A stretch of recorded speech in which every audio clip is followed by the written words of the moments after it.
Welcome to the Journos on PLZ Soccer's YouTube channel. I'm Peter Martin, Hugh McDonald, Andrew Smith and Alison McConnell here with me to talk domestic issues in football, some of the issues slightly further afield. We'll get the opinion of everyone on the team and then you can offer yours as well in the comments section below. Thank you to so many of you for supporting us and hitting the subscribe button and downloading the app as well, because our figures are way up on last year. We're absolutely delighted with subscriptions and the people who are consuming our unique video content. So thank you to each and every one of you. So obviously there are games that quickly date. We will on tomorrow's football show discuss Nice against Rangers and Club Brugge against Hearts, but we will discuss Rangers in a broader context shortly. But first and foremost, on the evidence of what we watched last night, were Celtic lucky to get a point, Hugh? It's definitely a point gained rather than two lost, Peter. I thought, after at half time, I said if Celtic get if they get out of Dodge with a point, they'll be pleased. And I think even if you read between the lines of the press conference with Brendan Rodgers, I think he felt that as well. I think Celtic were outplayed last night. They were outthought, absolutely. I thought Bruges were really good shape, good setup. Obviously a team that knew what their strategy was. Good team as well. I mean, I didn't get before it how everybody was saying, this is a pot 2 team. This is a team that was in the semi-final European competition, won 4 Belgian titles out of the last 5. You're saying this was a toughie, and it was supposed to be, and it proved to be. Well, you know the nature of football, Andrew. You get a 7-1 absolute doing and everybody steams in and hits you with a baseball bat. Yep. And then suddenly, 2 games later, Brendan's a tactical genius and they're all on the bandwagon towards the playoffs. But the good thing, and I think Hugh picked it up there, is in this new format, the managers are doing their homework and they're working out how you play, how you can hit them in the counter-attack. I thought Bruges at times, their possession and their quick play out on the counter was superb. They were adroit, and what it reminded me of was when Celtic played Bodo Glimt. Everybody was saying, gimme for Celtic. Bodo Glimt, who are they? £4 million budget as opposed to Celtic's £60 million budget. And they just outplayed them. Same with Borussia Mönchengladbach. I thought it was similar to those 2 nights. The difference being that Celtic somehow found a way to get that point, which maybe suggests that in a funny sort of way, if you want to reverse it, there's a certain progress. Celtic aren't as developed as we thought they were watching Leipzig and then watching Bruges. You can see that they were chasing shadows at certain points in the first half, Celtic. But the very fact they managed to scrabble a draw says something, because they didn't get close to that against Mönchengladbach or against Bodo Glimt. So there's certain progress in the sense that they can be competitive in games where they didn't play well. They didn't play well, and against a team who are more adept than you maybe perhaps anticipated. And I love Joe Hart's great insight as a goalkeeper when he comes out with the line when Cameron Carter-Vickers puts the ball in his own net. And for those lovers of the modern day football, there you have it in one foul stroke. He was great. Pass along the back. Next minute, where's the keeper? Yeah, because he'd made himself available for Kuhn. I actually thought Kuhn could have done better in that moment. And then, of course, it makes both of them look really, really silly. But you could see the minute it left Cameron Carter-Vickers' boot, you could tell by his own reaction that it was just going to trickle into that corner of the net. It wasn't, of course, I thought it was a fair reflection actually at that point of where the game was. For all that it was a stupid goal to lose. I don't think anyone would have begrudged Bruges the lead at that point. But I agree with Andrew. I think the fact that Celtic didn't fold, as you have seen in times gone by, maybe just the loss of confidence and shape and discipline in games like that you go on to lose heavily. I thought they were better in the second period. I think they'll be delighted to have got out with a point. I think the fact that if you'd went round to everyone inside Celtic Park at half-time and said, would you take a point? Right. Everyone would have been delighted. And I think they might have nicked it, maybe in the closing stages, a bit of pressure. But ultimately, I think a draw was I think Celtic would be the happier of the two teams with the point. If anything, Hugh, you know, when we always discuss, you know, the merits of the atmosphere, the billowing of the Champions League emblem and everybody going mental. Incidentally, by the way, Celtic Park is one of the few grounds where they actually cheer the Champions League team. Because down at Liverpool, they hate UEFA. So they boo it. Man City boo it. They all boo it, absolutely. So Borussia booed it, I think. yes, they did. So it's a strange situation, but the one thing that always sticks in my head when there's an argument about the merits of the Green Brigade or the merits of there'll not be an atmosphere, good players make an atmosphere, and it was flat last night. It was flat, and it was flat because apart from the set pieces, the team coming out, You'll Never Walk Alone, Champions League anthem, half time coming back, you know, these kind of set pieces where you are kind of programmed to cheer. It was a bit flat.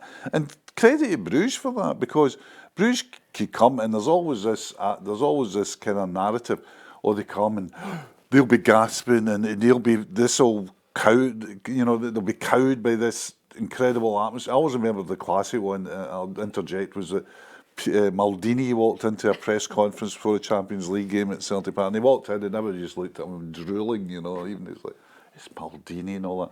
And the first question he was asked was, you know, how do you think you'll stand up to the Celtic Park atmosphere? They kind of looked quite quizzical about, I've played this game before. But my point is, Bruges were not in any way. They started brightly and got better. I don't know if I should, but just because you go off on a tangent, I think it's well worthy of telling a story, which takes us down a road that Ali will absolutely frown upon. But there was, at Hampden Park, you know, they did a feature on some of the great Champions League winners of the time, and they were on these big canvases on the wall as you went down the stairs to the press room. And it's the first time ever, you know how sometimes if you're with your wife, you know, you would very rarely say somebody's really good looking for fear of a broken jaw. But my wife turned around and she went, Maldini, he looks great, you know. And I looked at her and I thought, oh yeah, so there's the bar. There it is, Maldini, that's what I've got to try and get to. You know, it's the first time I've ever... And you made it. You made it. Absolutely. You made it. I look as if I've eaten Maldini. Nevertheless, it was one of those ones that stuck in my head, and every time I see him, I go, there's Maldini. You know? But you know, I don't think certain players are fazed by it. When Real Madrid came out, Hugh, the Champions League theme kicked in. All players love it. The atmosphere is beneficial to all players. The better player you are, the more you love it. I watched Chris look at Modric, the two of them looked at each other, and they started laughing. And this is thought, we'll have a bit of this. That's what The I other remember thing speaking is- to Postecoglou about that, and he said it's actually, as opposed to it being advantageous for you, in some respects, when you're playing the best teams, it actually counts against you, because when you see some of the best, when you see Real Madrid might drop points playing Donetsk in Poland because there's no occasion there, there's no spectacle, so they think we're above this, we're above this kind of like a half-empty stadium in Poland playing a team for, you know, Ukraine. But when they come to Celtic Park and it's the 60th and it's the lights and it's everything, they think, all right. This is a stage befitting our best. So we'll give it a bit more. It's like Sinatra at the Sands instead of Sinatra at Cleland Miners' Welfare. And he was very poor at Cleland. He was very poor. You had to be in by 5. You know, or you weren't. I think the half-time bingo disrupted his rhythm. He was better at Motherwell Civic. Absolutely. There was flat yesterday, and I think it got better as Celtic came into the game, and they could have nicked it 2 shots past the post, Bernardo and Hatate. Mignolet didn't really have anything to do though, did he? No save. He gathered one, the Hatate header, but that was on target, but no save whatsoever. I thought he was poor.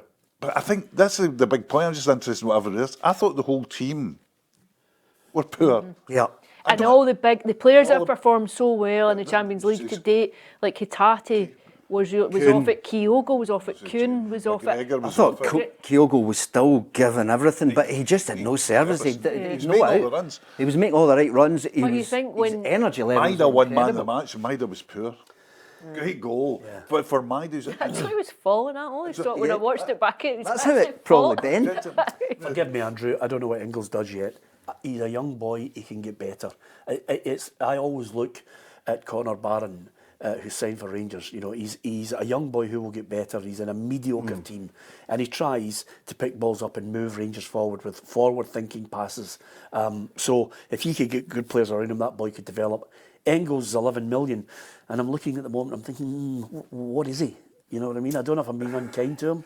Well, I think Engels arrived having played in the kind of the McGregor position, but he's not asked to play in the McGregor position for Celtic. In effect, he was a replacement for O'Reilly, and he's not O'Reilly. No. He doesn't make those runs into the box. He won't necessarily play the kind of wall passes, the 1-2s in and around the area. I think he is a number 6, so therefore he almost is a replacement for McGregor rather than playing in the more forward role that that's being asked of him. So he's been a guy that's being asked to play something that's not necessarily within his wheelhouse. As it's, you know, he will develop and he will improve. And I think we've seen enough of. I mean, he's got a good touch. You would say that much. He's got a certain kind of presence about him. But it's just putting all this together. He's not dynamic enough. Yeah, he's not dynamic enough. There were glimpses of that though. When he first arrived, I think he looked very good. I think the first couple of games he played, Leipzig, he was terrific. Leipzig game, he was good. I thought he looked very athletic, very fast, very direct. But you do have to remember he's 21. You know, like you're coming. There's a new culture, a new environment, a new football culture too. I think he will come good for Celtic. I think it's too early. It's too early to make a judgment. Nicholas, can anyone? And I think sometimes it's hard when you have a big price like that. Oh, £11 million. What are you getting for £11 million? Like that's completely irrelevant in terms of where the player is. I don't think it's a given. I mean, I understand where you're coming from. Where obviously we cut players some slack. I don't think it's a given. I'm waiting to see how he develops, to see what he does, and how Brendan enough to suggest. I think there's been evidence to suggest that he will be a good player. I think one of the things about it, he's in the argument of, we were talking when I was going to the game last night with the son, we're walking up and with no anticipation, like, you know, I wonder what the team is, because we said we basically know what Brendan's team is, 1 to 11, his first team. Yes. Even without a leak? Even without getting that text from Celtic Park, we know, yeah. And I thought last night when I was walking out the ground and we discussed it, I said there's real serious questions about that 1 to 11. And I'm not talking about the players not playing well yesterday, because I think there's a lot of fatigue about Celtic. We forget that they come off, that Celtics, for the top players, it's particularly Japanese players, it's been a brutal month. But I thought, I'm saying to myself, is Taylor your best left back? I don't think so. I think Vai comes on and changes completely the dynamic.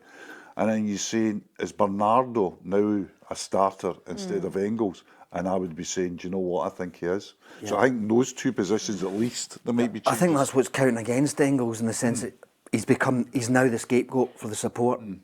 And actually the 11 million is a millstone round his neck. My boy said to me last night, say he'd cost 2 million, would he be playing ahead of Bernardo?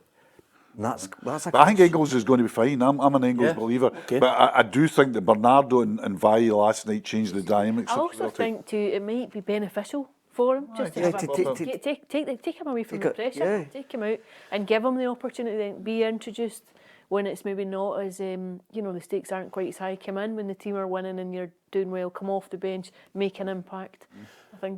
I think he'll come good. Okay, I'll hold you to it. Celtic bagged another £583,000 for the draw. They are 7th in the table of overperforming clubs in the Champions League. This is, of course, based on their market value. And that league table, it could have been oh so different had they won the match, because then I think people would have been singing and dancing and going into a different stratosphere. But in that whole league table in this new format, it's Liverpool, Inter Milan, Barcelona, Borussia Dortmund, Atalanta, Leverkusen, Arsenal, Monaco, Aston Villa, Sporting, Brest, Lille, Bayern Munich. You're allowed to say Brest? Yeah, absolutely. Well, the whole of the podcast world has gone mental now.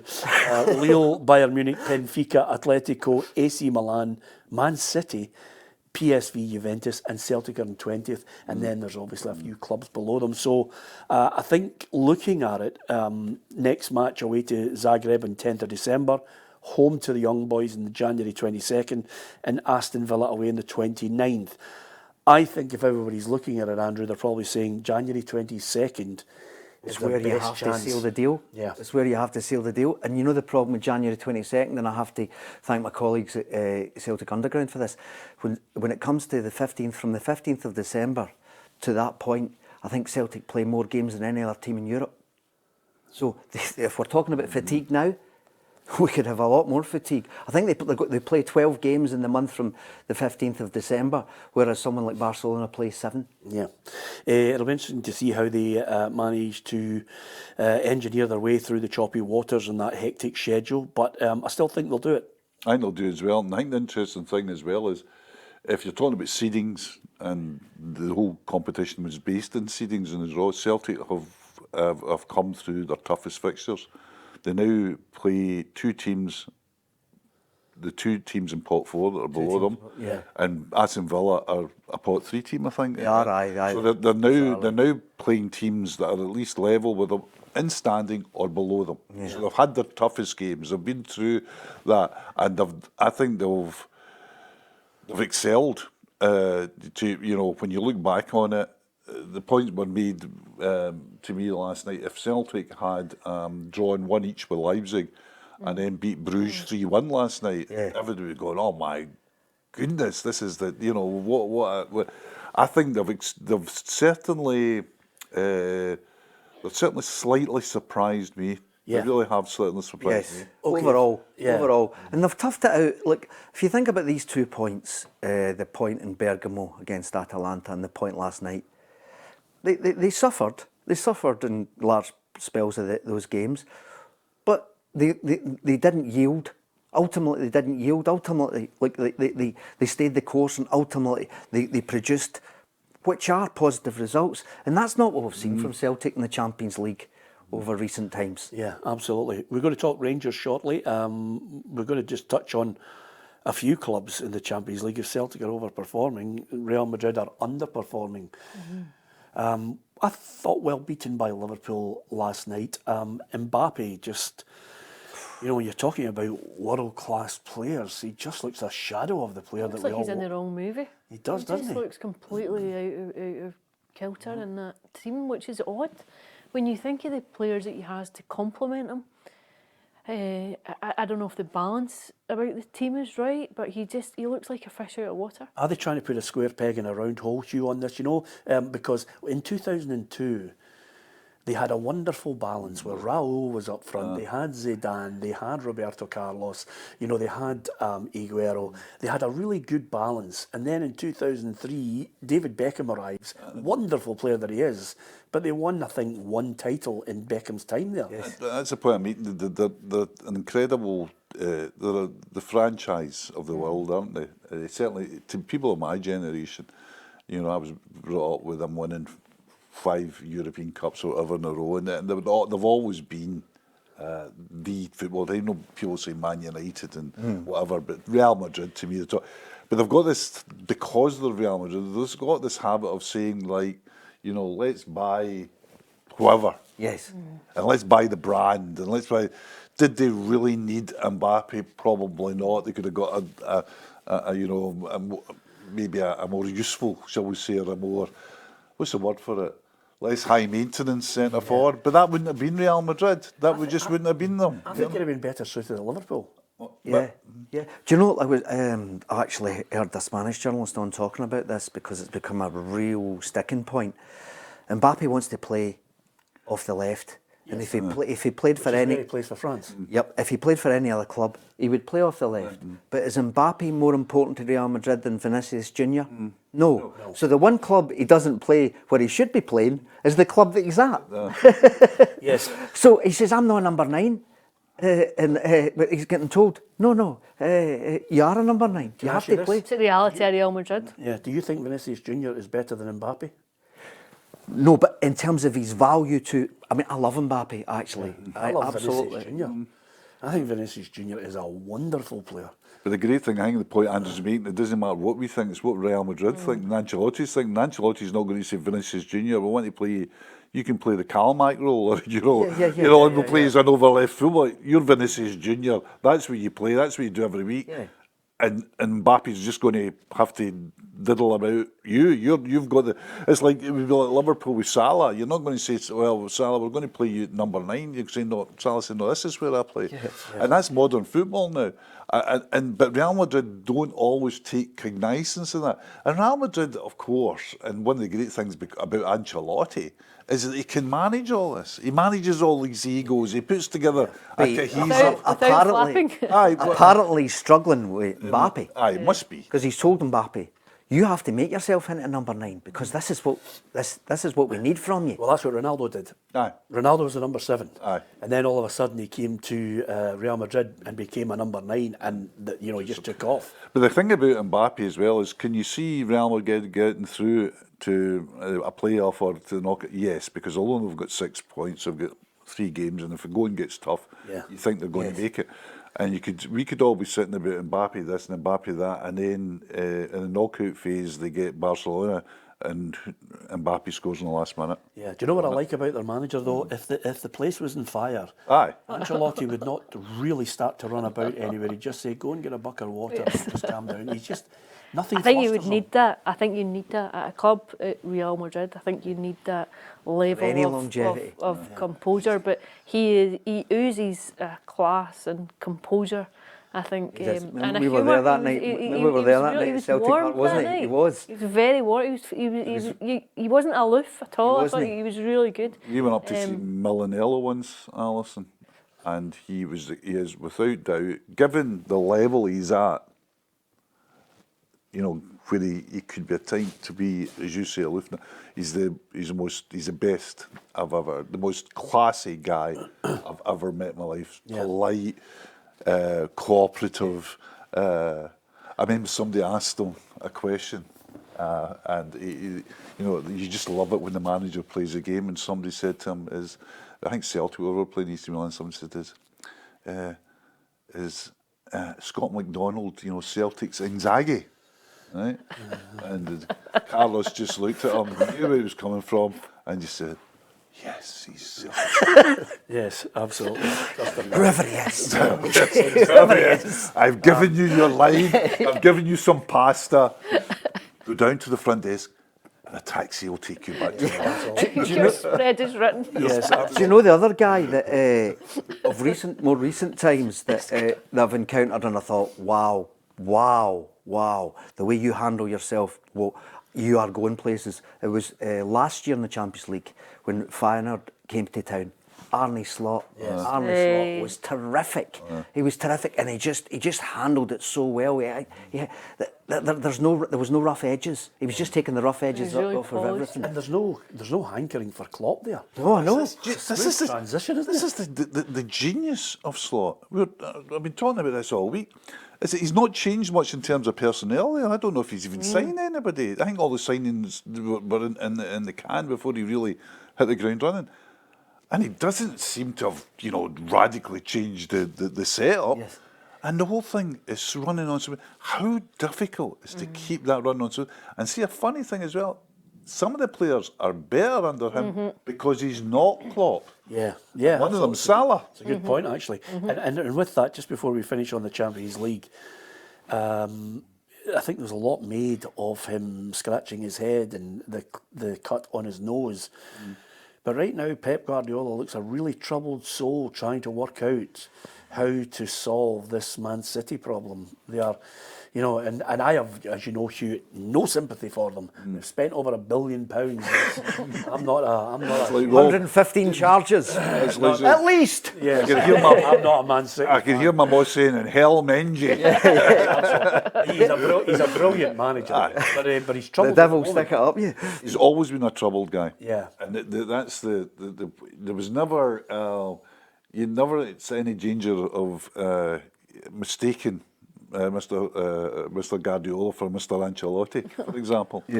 And you can see it. I could see after the Barcelona. So I remember when he took a year out, to go to New York and all that, and you went, do you know what? That's the best move ever. I was amazed he signed a deal with you. I was really amazed. I remember going back to his first season as Barcelona manager. He came to Scotland. That was they came to St Andrews. Yeah, for Right, United. he turned up, That he was the played in first. United. That was him. As in there was things. There was a lot going on there, and Barcelona just another incredible club that they were giving us players like Xavi and Iniesta. You know, you're getting. Well, I mean, honestly, we're giving just the Scots press. You know, in the huddle. Yeah. And Piqué and I was just incredible. But anyway, the general thing from the players, even there, and he's only in the door. I mean, a lot of them knew him because he'd been about. What is the difference between Guardiola and what has happened before? Everybody used the same word, much more intense. It's much more intense. And I remember there was a game at Murrayfield, and I can't remember who they played at Murrayfield, it was Hibs or whatever, but they won cosily, won 4-5-6 nothing. And he came into the Murrayfield press conference, and you looked at him, and it was amazing. You just looked at him and said, this is a man that's under immense stress. He came in, his eyes were down, he was answering questions if he'd just been beaten a Champions League semi-final, quite nervous and quite aggressive. And I went, my goodness, this guy needs to chill. But what makes him great is sometimes what makes you fallible. Yeah, absolutely. But did you ever watch Man City All or Nothing? Yes. And you see him, and he's like that kind of energy, that whole nervous energy, and he's doing all this stuff on the tactics board and all that. And I was watching my friend, and I said, you look at the players round there, you think, they're all switching off, because it's, what the hell's this gobbledygook he's talking about? Now, obviously, they weren't switching off, but you think, they're just sometimes, he's just too much. Yeah. He's just too much, and maybe after a while, like, players just think that. They do switch off. Yeah, it's funny actually, because that, sometimes if you're with a manager for a long period of time and then you go away and then he comes back, you're thinking, I've heard this movie, I've been in this movie before. I've watched that presentation before the first time around. Absolutely, yeah.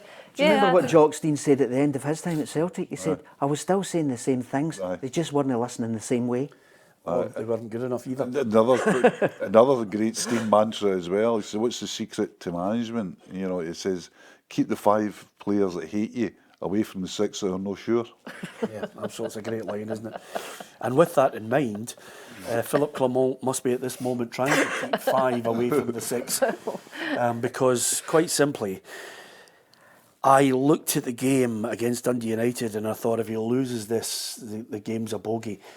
Now, Patrick Stewart is going to come in after the cup final. And there seems to be a suggestion that, quite simply, he will be in charge all the way through, regardless of what happens, all the way through to that game against Celtic. So, Philippe Clement, the respite is Europe for him, but there's 6 games before they hit Celtic. Every game will be like Saturday. When you said there, I wondered if you'd survive after, if they drop points to Dundee United. Every game's like that. Yeah. Now, perhaps not in the European context, and their record is good. Yeah. And When I has say even there's been 6 good. games, I mean 6 league games. 6 league games. Obviously, they've got every the cup game final. now is a hyper focus, because the minute there is any drop of points, even a draw, is disastrous.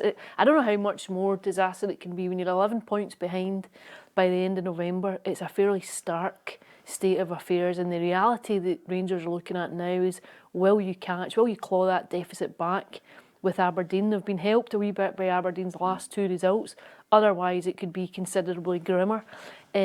However, I think, while they're saying, he's got until the League Cup final, I think it gets to a point sometimes where it's impossible to keep going. I think, for example, were Rangers to lose their next league game, can you survive it? Well, it depends on whether they have seats at Ibrox and all that. When you have there's that, empty seats right now, but it depends on what the strategy is long term. But there's other elements. There's other moving parts here. There's other moving parts here. One of them with the Belgian FA meeting to discuss the recent Yeah, but you can only take him at his word, Andrew, and he really distanced himself from that. I'm not saying it won't happen, but he distanced himself from the Belgian manager's job, even although one of his friends is now in there that he worked with. So he kind of really kicked that into touch last week at a press conference, and I thought, well, what did he say exactly? What were his words? Well, how could you extract the real meaning from his words? To say anything in football as emphatic as a nonsense. But quite simply, I think from his point of view, he was basically saying, my focus is on Rangers, which is fine. We can dismantle that.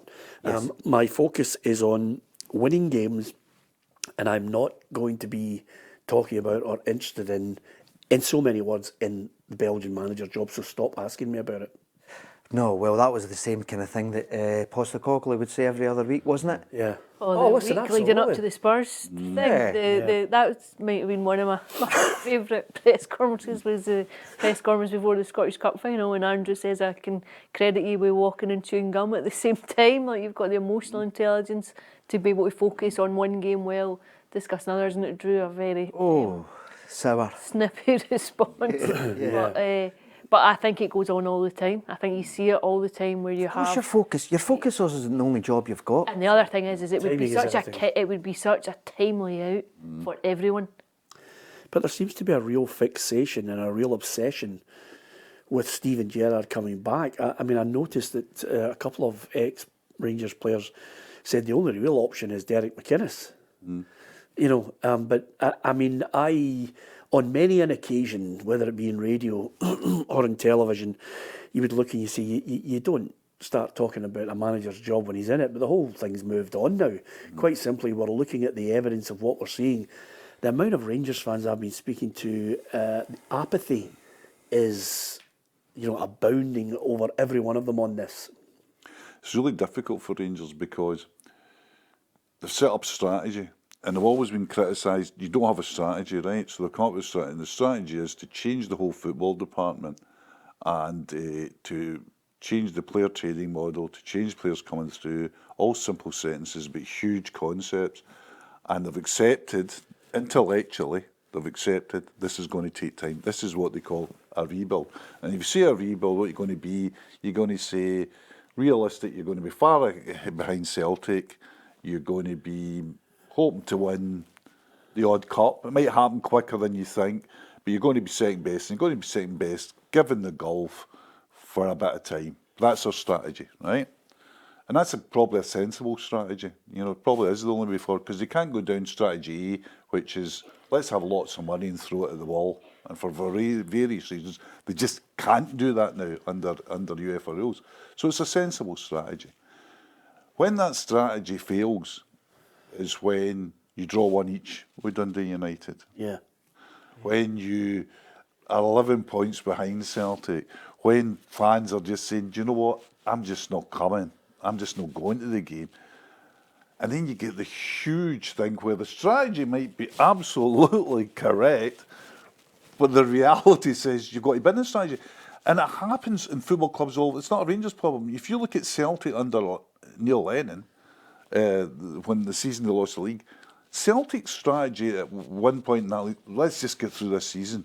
Let's not sack the manager. Yep. It's been a difficult season. We had COVID. We've had some poor performances. We've had 3 or 4 players in the team that we probably should have let go in the summer. Our strategy is we think we've got the manager. He's done a really good job for us. He's a good coach. He's what we want. Let's see it out.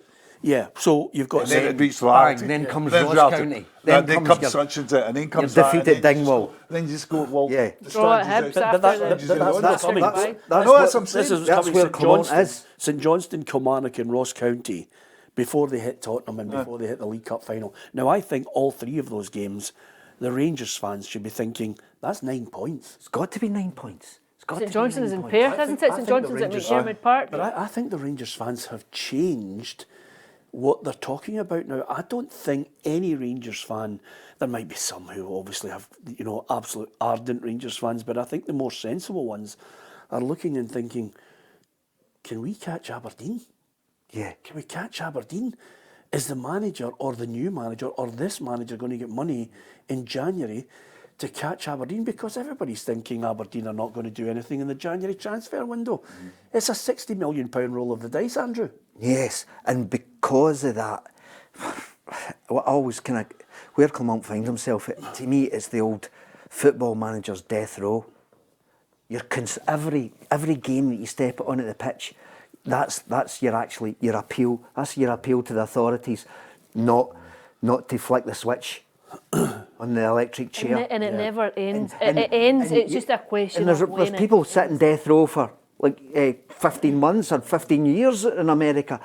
It's 15 days for me normally. Like I've seen so many managers that they say, no, we support the manager, we'll back the manager, and within 3 weeks, if they haven't won every single game. The intensity of the position becomes untenable. It becomes a point where you have to make the decision. You have to.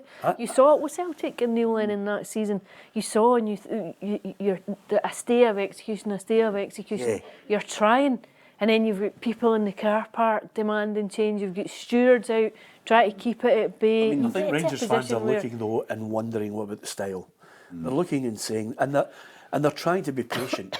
Some of them are no, but they're not coming to the game. I think the lack of identity, the lack of progress in that respect is a big problem. I think the fact you can't hang your hat on something and say this is a team with a clear identity. Look at maybe Ange Postecoglou at Spurs. For all the failures of Spurs this season, it's a team with a very specific identity. Now, it might work and it might not work. You don't know what one you're going to get, but what you couldn't say is that there is no clear identity about that team. You know what you're getting. Do you three ever stop talking about Celtic? You're unbelievable, the three of you. If they're not at Celtic, they've moved to Spurs. This reminds me it's a very obvious example. But it reminds me of you. Do you remember we started, this is great, Hugh, I love this line. Do you remember we started 12 years ago in PLZ Soccer and every question I asked you related to Bobby Murdoch? Oh, absolutely. These were the days. Yeah. I mean, Alson's just using it as an example. No, exactly. I'm only winding her up, by the way. I think the identity sometimes is used, and there is no identity with Rangers because it's either a long ball or it's this arc of passing. Mm-hmm. But those of us who have followed Rangers throughout our lives, whether going to games or whatever and reporting on them, will know that the whole thing about Rangers fans, and they share this with lots of fans in the world, they just want to win. Yeah, but the other thing that you made a point on last week's Journos, which I thought was the most pertinent of the whole thing, is quite simply, Rangers fans, there's a generation that Philippe Clement and the board are fighting against, which is, Alison, you remember last week you said, they're no longer expected to win. Celtic have dominated 23 years. It was Monday, we were talking about it Monday, and I was saying to you, it's now the danger that you have is that it's going to be a team, it's an aberration if you win the league. It's almost like if you look at Liverpool and Everton, it's not like two of a kind. You don't have two teams of the same ilk. You've got a City where one team is very, very dominant, and if you look across basically the last 25 years, you would be hard pressed to say that that's not been replicated in some form in Glasgow. And like Rangers winning the league in that Neil Lennon season is an aberration when you look at what Celtic have won across the last 15 years. I wonder if McInnes is the right man then if Philippe Clement can engineer his way through it, Andrew. And the reason I'm suggesting that is quite simply, I can remember living in Edinburgh for, easily 7 or 8 years with my mate. He was a big Rangers fan. And it was 9 in a row. And they had the best players. Oh, yes. They had the best players. So there was never any doubt that they had the best players. And Celtic weren't even their competitors. Celtic were sometimes fifth. It was Aberdeen who were their main challengers. It was. And now, the first 6 of the 9, Yeah, so now you're in a situation where you're saying to yourself, the biggest decision for me is Patrick Stewart, then the chairman. How do you bridge that gap? How do you change the mindset? That's why I think Alex McLeish was such a good manager for them, because the budget was halved and he still managed to win a title and he still managed to beat Martin O'Neill's side. 2 titles. In terms of the times he was up against O'Neill, then he actually had the better of it, if you really want to think about it, because he had no chance of winning that title when he arrived. I think there were 13 points behind or whatever. Yeah. But when you ask Alex McLeish about that, he said, I need to thank Dick for leaving me all these world-class players. He doesn't try to build his own part up. No. He actually says the players were there. It's not about changing the manager. It's what players do you have? And there's this collection of players at Rangers, and you think, they're so not the players they should be signing. They might be okay in a different environment, but sometimes you need a bit of blood and snorters, and that sounds very kind of Basic. dinosaur of me. But why? That's the one thing that McInnes could maybe do. He could come in and say, there's a couple of guys in Scotland, that'll really give us a wee bit of dig, which we desperately lack. Proper's not a centre-back that they'll ever prosper. Proper will never prosper, in Scotland. He's just not that kind of guy. Diamandi, it's all he wants it. He wants it to be a different style of football than the football he plays. Yeah. I'm not saying any of these guys are necessarily terrible players, but we see it in a lot of clubs. They'll probably succeed elsewhere, but they don't look like Rangers Look what players. Malik Tillman's doing just now, like the kind of season that's going on. Lammers. I mean, Lammers. Guys, Can I just say something though? There must be some Rangers fans actually in a darkened room thinking, what's going on? £1 million for Lewis Ferguson. I know. I mean, honestly, if ever a guy was a shoe-in for Rangers, And he fills that Andrew. That's exactly the kind of player that they need to. and I think... But to be fair, we spoke about that even when he was at Aberdeen. I remember a way show. Before, I remember way being on a before. show when Aberdeen were playing Celtic at Christmas and New Year, and Celtic won just 1-0, and Celtic were absolutely dominant. And Barry had asked me, he says, how did the nephew did? And I said, he got about 4 kicks of the ball. And he went, aye. I said, and he was brilliant. And he says, so what do you mean? I said, he ran, he closed down, everything. He never stopped, he just did shuttle. Honestly, the amount of touches he would have had in that game were minimal because Celtic were pressed. It was one of those siege things at Celtic Park. And you saw there, God, you would take him in your team. He's gone on even better, technically. Do you think he'll last to the cup final? I think he will, yeah. And I think one of the reasons he will is that I think they've actually factored in getting beat by Spurs and getting beat by Celtic in the cup final. I think they've factored that into their thinking. And the reason I think that is that there was a story in the Herald this week where there was a quote where it said senior sources at Ibrox have said that the chief executive could start now or could start with things, but they're going to keep him till after the. Do you know he starts on the 16th? He starts the day after the cup final. Do you know what I thought? I thought, how good would that look? And he gets people on side right away and you say, have an authority. we have to get a new manager. Or they win, which is not inconceivable because they can win. Oh yeah, they can win. And Of then course he they goes, can win. I'm now in, and this is the first step. But people say they can't win. Of course they can win. Yeah. In recent years, when we're talking New Lane, the League Cup final, the Julien League Cup final. Yeah, offside goal as well. Celtic won with an offside goal after missed penalties, 10 men down to 10 men, blah de blah de blah. It's football. They can win that. But he's got 2 ways to go on the 16th. He can either be pictured with a trophy or he can be pictured waving a P45 for his manager. Yeah, do you know the thing I remember about that, Ali? I remember that final because I was on the way to America on a plane. And one of our reporters obviously was at the game, and I just kept texting her saying, what is happening? Because all I could hear on the plane was, oh.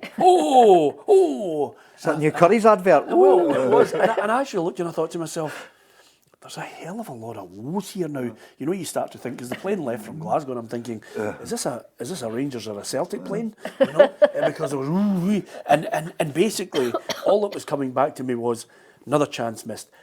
Foster saves again. Rangers another chance. They're absolutely battering Celtic, and then basically Julian scores and the plane goes nuts. And I'm thinking to myself, okay, who sold all the tickets here? By the way, this is a Celtic away match, and they were all cheering. But I always think to myself, it was an absolute doing that that for me was a significant one from Gerrard. It was a significant one, but I don't know. I think they genuinely now are hoping someone can come in and understand what's needed in a sense of where they go. The immediate thing for me, for anybody who comes in, or indeed if we look at Clement and he somehow is given a stay of execution, is how to steady the ship and how to reel Aberdeen in quickly before it gets too far into January. Whether that happens or not, only time will tell. One of the things I think we should mention, Andrew, is we are quick to, say a manager's going to get sacked, and Clement is well used to it. My God, David Gray. I mean, I was at a fabulous game the other night. They had 3-3. Oh, I saw it. Aberdeen. I watched your report. Fantastic game. And then suddenly he comes in and you're thinking, now there is a boy in his first big job and he's trying to diffuse bombs right, left and centre, just saying, I'm trying to get this team playing. And they gave him everything. They did. But they just, you know, in the end they managed to save a point when they looked as if they'd lost the game. It's like Anthony Andrews, remember that Danger USB, that programme on ITV? You know, he used to diffuse it. Explain that to some of the younger members. That's for all you guys over, and girls, over 50. But I feel, my heart goes out to see every time I watch him in front of a camera. Yeah. My heart bleeds for him. You want him to do You well. do. He's such a nice lad. And by the way, he stood up to it. So whatever happens, and you think there's only one thing that will ultimately happen, but this is a guy who, the way he's handled this, has been impressive. If not the way his team have handled him being the manager, but the way he's handled it in terms of his media, like appearances. Yeah. Because he said, of course I should be under pressure. You know, it's not one of these ones, I'm just a new manager. He's not trying to deflect. No, he's not fudging the issue. He said, yep, I accept what you say. And he doesn't seem to be, I've not been actually in a press, but he isn't, he's no nipping at questions, which I always think is quite a marky people, when they don't just try to deflect the pressure. The problem is, and it goes back to what you were saying, is the Hibs fans are not coming. And I did put out a tweet the other day that I knew I was going to get leathered for it, but I just put out a tweet saying, sack the board is up there. The average age for the youngsters is between 16 and 18. I wasn't belittling their opinion on it. I was just saying, is that the majority feeling? Is there a real groundswell now? Sack the board where the ultras are, which is fine.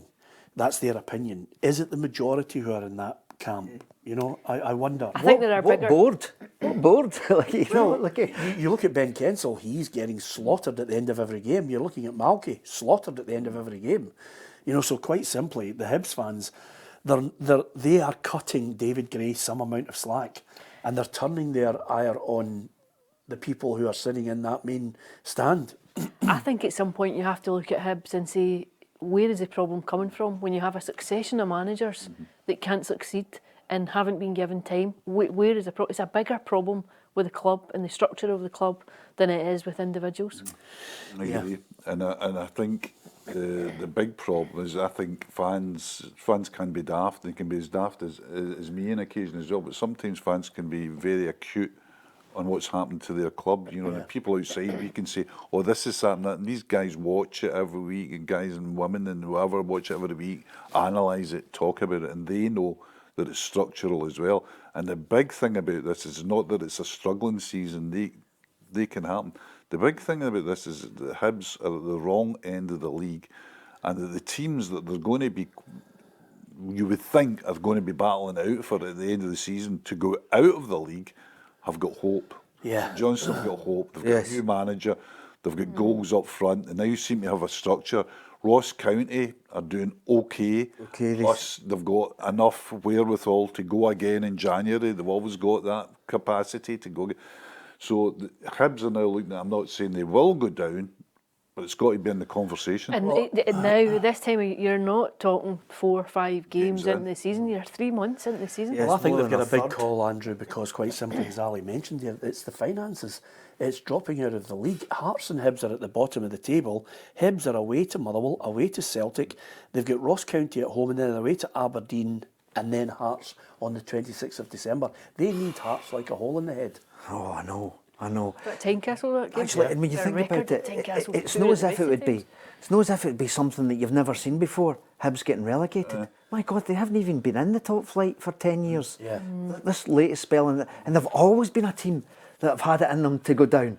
Remember, McLeish took them over and got them up in '96. They've had the most dramatic going down as well. I mean, when they failed to open the parachute under the Terry Butcher season, where they just went. They even went they lost in penalties in the playoffs. I mean, it just was snow off a dike, and that's what they've got to watch again, because that's game changing. It's a meritocracy. I would like to see, and I know some, and I take it in the chin from some fans of St Johnstone or Ross County or whatever. I don't know who's going down, but I know that we really need Dundee United, Hearts and Hibs in the top flight. Now, if they got to go, they got to go. But I certainly would hope that the two of them have enough about them to battle it. Who's going to drop down? Only time will tell. But you can give us your view on that as well. It's been a right good ding-dong battle of opinions here today.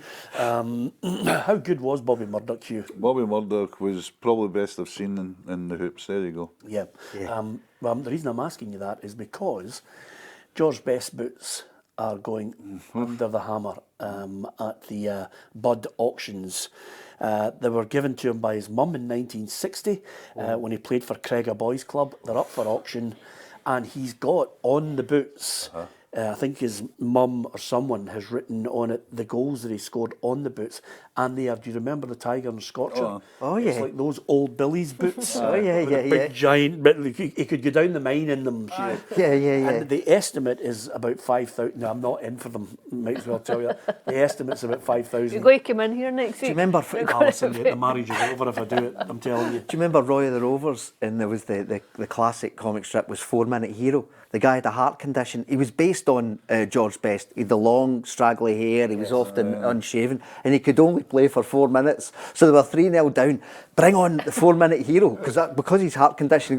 So then they would win 4-3. And it was the same every... Because there's only so much you can do when a guy can play the last 4 minutes. Amazingly, you still bought that magazine. You knew the ending. But I love these things. I don't know about you, but I mean, there's lots of other ex-United players who have got stuff on it, and there's cricket players and everything. But I look at it and I say to myself, Best. It's just there's something about him. He was one of those players. Am I right in thinking? I thought he chucked it at 27. I know he came back for cameos here and there, but played for Hibs. Yes. Hibs, it was on its way down. His career was like a flat. I mean, he played for 10 years at the top level because he came into Manchester United at 17. I've read so much about him, I've talked, and I watched him, I saw him even in his pomp. But actually, the great thing is I've met people who are very, very close to him. And that's a great thing about football journalism, that you get near to these guys, like Paddy Crerand, who he lived in Paddy's house for a long time. Yeah. One of the Matt Busby's thing was to get him into a stable environment. Dennis Law, I've mentioned it, and Hugh Michael Vanny was a huge friend of Best and a great promoter of Best, and said that Best was in the conversation for the greatest player ever. You don't hear that much now. But at that time, Michael Vanny said he definitely in the conversation for that. And I think he was the first, in many ways, modern footballer, and that he was part of the modern culture. Because if you talk about the great players before that, I mean, Pele was very kind of like a staid figure, an establishment figure. In fact, he did actually support the junta in Brazil. Puskás would be just a bevy. He's just a boy, Suddenly you had the fifth Beatle. Let's not knock Puskás by the way. By the way, I'm not knocking Or Pele. His adverts for erectile dysfunction, I'm sure helped many a man. But Best, not personally, by the way. Pele was Best was the guy that broke. I mean, I think the cliche was that Best would be the first player, certainly in my kind of thing, that you read about on the front page, rather than the back page. Can I tell you a Pele story, Hugh? Which, please. Again, I had a 1-to-1 with him, and he had a translator with him, just in case there was something that got lost. The Cleland dialect. Yes, absolutely. So I don't understand you from Lanarkshire. So so they would translate, but he was just such a brilliant, humble man. And I remember saying to him, Andrew, I said, he'd married a 30-year-old girl. She was absolutely stunning. And I said, I think that Viagra is just that whole deal's a con with you. You're just a con man. And he started smiling, But the best line I've ever said to him is, and again I was sucking up to him, and I don't mind, Ali, is I said, you are the greatest player I've ever seen in my life, because you played at a time like Maradona, where you could get kicked, clobbered from behind, battered, booted out of the English World Cup. So and he smiled, and he was talking about Messi and Xavi and Iniesta and Ronaldo. But again, those players, George Best, Ron Chopper Harris, I think made a tackle at Old Trafford one night, and he hit him from the thigh upwards to try and take him out. Well, you talk to Paddy Cairn, who's probably one of the hardest men you'll ever meet. God bless Paddy, and I'm on and off the park. I think Paddy's autobiography was "Never Turn the Other Cheek." That was the title of it. And you said, Paddy, I never suspected you would. Michael Vanny used to say about Cairn, he says, when Cairn was having that in his bar, he says, well, see if it all goes off in this bar. He says, you just turn the lights out and you lie on the floor. He says, you don't want anywhere near Paddy. Turn the lights out and lie on the floor. That's Michael Vanny. Yeah. But Crerand in law will say to one thing, he says, Best was fearless. He says, no like fearless, like, oh, did he mind getting booed if he lost the ball? He says, fearless and go. These guys were kicking him, gouging him, punching him, and he was drifting past him. Well, you only have to look at the old black and white footage of him against Benfica, and he literally is walking on. I just think he was floating past players who were trying to take him That was out. his moment, Peter. Yeah.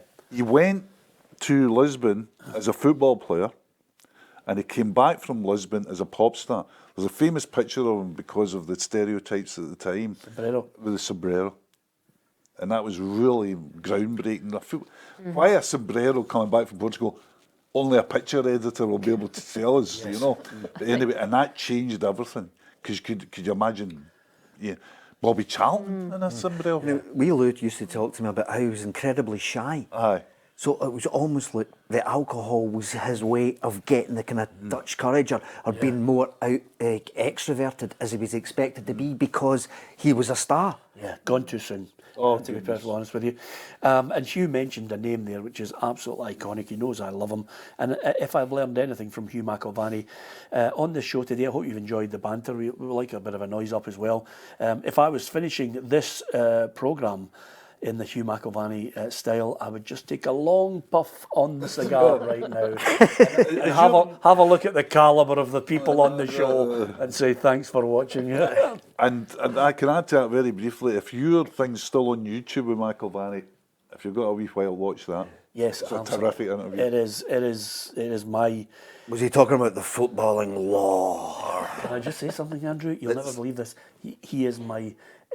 Journalism is great. He's my top 5 all-time top interviews. He was terrific. And by the way, I'm not even looking at Alison. I know she's pissed off. I've managed to get a top 5 in before we leave. Oh! But he's in the top 5. Who's the other ones then? Pelly's in there. I got him. Oh, goodness. Ronaldo will be up there. I'd have loved to. Ronaldo's in there. And that's a good. That's a good top 5. He's in there, and also I'm going to Tam Burns. Me? Did you ever do me? No. No, it was getting close. But Tam Burns for one reason only, and we've got 3 minutes to sneak in a Tam Burns story, right? Because I absolutely love the guy. But Celtic were getting battered by Rangers relentlessly, and Tam's side had gone through the season without losing a game. But they were just playing some unbelievable football. But when they got to Rangers had top players, and I think the one that summed it up for me was John Hughes headed the ball onto the bar, and Rangers broke up the park, and Gascoigne had a diving header into the back of the net. Phil O'Donnell, I think it was Phil O'Donnell had headed that one onto the bar. Yeah. That was the night that Tommy said, in my tombstone they'll say, Andy Goram broke my heart. Well, the great thing about it was I used to go for a coffee with him. Every week we'd sit in the back of his mate's clothes shop, and we'd sit and put the rights of the world to the, and basically I said to him, STV, I said, Tam, you've lost 8 games against Rangers. Is there maybe a time to change the tactics, and stop going gung-ho against them and dominating the games?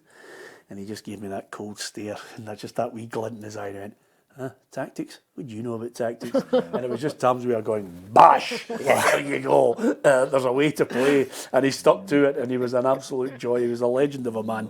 And he loved the noise up as well. So, not bad. Sneaking in a few great interviews along the way. Does it always come back to Celtic with you, Peter? I'm happy with that, by the way. By the way, right in the last 90 seconds, I'm really happy that you nailed that, because Ali was itching to get in. She had George's best boots on to see if she could tackle me.